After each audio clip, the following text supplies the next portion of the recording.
Saludos cordiales, doctor. Mi nombre es Alexandra Melissa Flores Jacome. Hoy voy a presentar un caso de colibacilosis en un ternero neonato. Para ello cuento con la presencia del médico veterinario zootecnista Rodrigo Cruz, quien va a proceder a indicarnos la reseña del paciente. Buenos días, claro que sí. En este caso tenemos una ternera de 8 días de nacido de raza Holstein, la cual presenta entre el tercer y cuarto día de nacido, empieza a presentar, en este caso, diarrea, en este caso de una diarrea acuosa al comienzo y posteriormente empieza a tornarse de tono amarillento. Se contagió porque no tomaba el calostro, en este caso las raciones normales. A continuación, para la anamnesis voy a hacer unas pequeñas preguntas al médico. ¿Presentó hemorragia o diarrea? No, una diarrea en este caso fue acuosa, pero no tenía ningún color. Fue en este caso al comienzo transparente y luego vino a tornarse amarillento. ¿Y presentó algún tipo de vómito? Vómito no, temperatura tampoco, uno de esos síntomas notorios. Se tomó una muestra y se envió al laboratorio, lo cual los resultados son positivos para colibacilosis.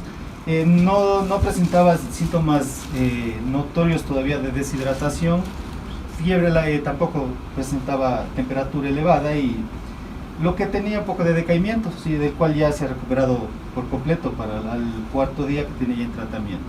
A continuación vamos a proceder con un breve abordaje semiológico con la ayuda del médico veterinario.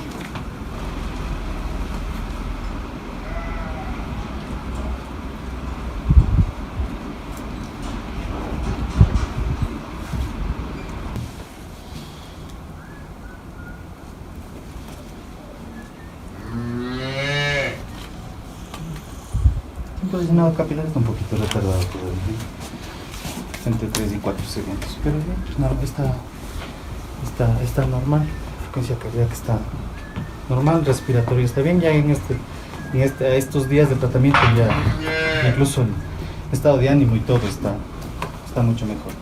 A continuación voy a proceder a dar el diagnóstico diferencial. Para ello vamos a explicar 3 enfermedades, que es la diarrea por rotavirus, la salmonelosis y la diarrea vírica bovina.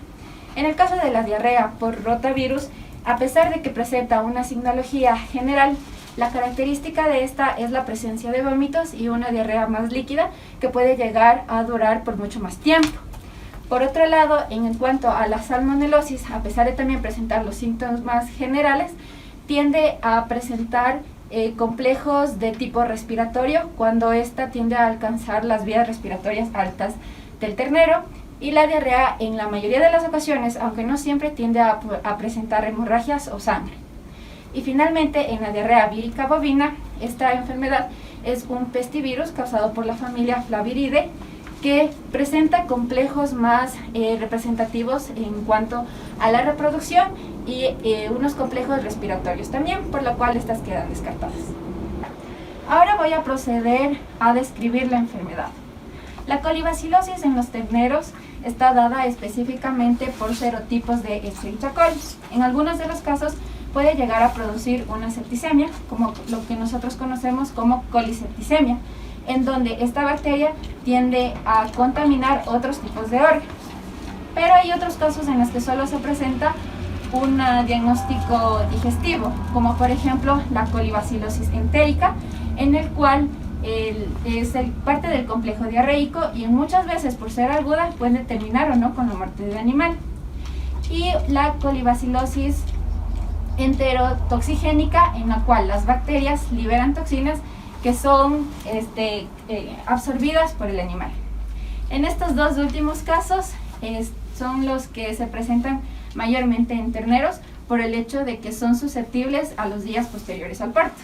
En cuanto a la etiología, E. coli es una bacteria gram negativa pequeña, es anaerobia facultativa, no forma esporas. A su vez tiende a fermentar la lactosa y la fructosa con la producción de gas.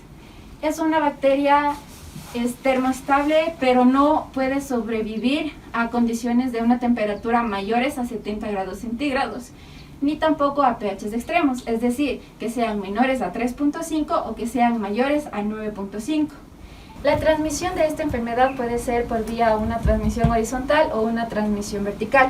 En la transmisión horizontal directa, cuando el animal se encuentra en contacto con otro animal que se encuentre infectado con la bacteria o que haya estado en contacto con las heces. Una transmisión horizontal indirecta por medio de fómites, es decir, objetos inanimados que se encuentran alrededor y que podrían tener la bacteria. Y una transmisión vertical de manera directa entre madre a feto por medio de la placenta. ¿Cómo se da la patogenia de esta enfermedad? Pues en un principio, Escherichia coli entra por vía oral hacia el animal y cuando estos tienden a alcanzar un número suficiente, tienden a colonizar el intestino, de manera que se adhieren a la mucosa del epitelio intestinal mediante a los receptores que poseen este mismo y mediante las adhesinas fibrilares. Después de esto, va a producirse una contaminación de estos hacia el intestino medio, en el yeyuno y en el ilio, donde al adherirse a la mucosa del epitelio va a producir las enterotoxinas. Estas enterotoxinas van a estimular la secreción de los líquidos y de los electrolitos. Y este proceso podría considerarse o llevarse de manera a una infección general si es que causa una septicemia. Es decir, que estos toxinas puedan salir a través de las paredes celulares del intestino a asentarse en el mesenterio de los ganglios linfáticos. Y una vez que se encuentre asentado en los mesenterios de los ganglios linfáticos, va a poder entrar al torrente sanguíneo, causando así una diseminación de todas esas toxinas y esas bacterias hacia otros órganos extraintestinales. En cuanto a los efectos fisiopatológicos, se van a deber a causa de la falta de enterocitos maduros en el intestino y la falta también de las enzimas que son capaces de fermentar la lactosa de la leche. En este caso, al no poder ser fermentadas, se van a encontrar como un acúmulo en el lumen del intestino.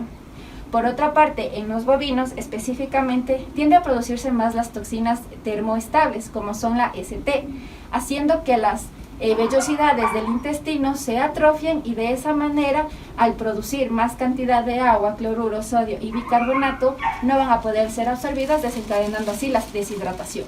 En cuanto a los hallazgos anatomopatológicos en la colibacilosis, el intestino del animal se va a encontrar distendido por la presencia de una sustancia mucosa amarillenta y por la presencia de los gases que estaban allí. Por otro lado, también el abomazo se va a encontrar distendido por la presencia de los líquidos.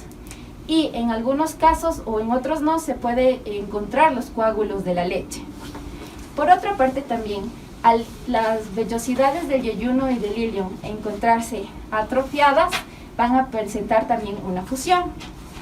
Finalmente, de manera microscópica, se puede presentar bajo el microscopio una infiltración de los neutrófilos y también en la mayoría de los casos presentarse los bacilos negativos de esta bacteria adheridos a la mucosa del epitelio del intestino.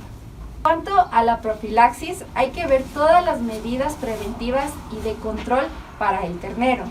En el caso del periparto, esta debería de darse en un lugar que esté higiénicamente adecuado.